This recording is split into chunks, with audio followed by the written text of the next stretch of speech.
ஹேமா, சொல்லுங்க.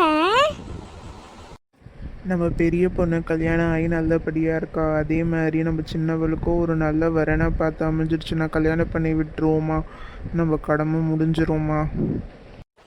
ஆமாங்க, நானும் அதை பற்றி தான் யோசிச்சுட்ருக்கேன்.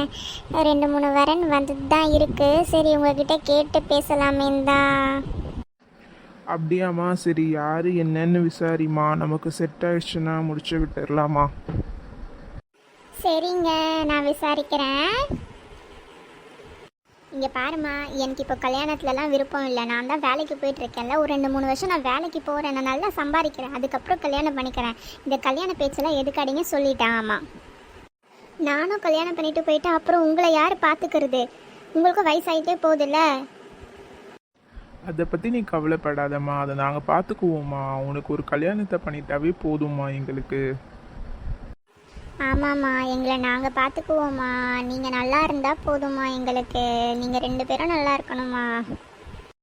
அம்மா அப்பா இப்போதைக்கு வேணாம்ப்பா, எனக்கு ஒரு 2 இயர்ஸ் டைம் கொடுங்க, அதுக்கப்புறம் பார்க்கலாம். ப்ளீஸ்ப்பா, ப்ளீஸ்மா. சரிம்மா, உன்னோட விருப்பம். சரிம்மா, உன் இஷ்டம்.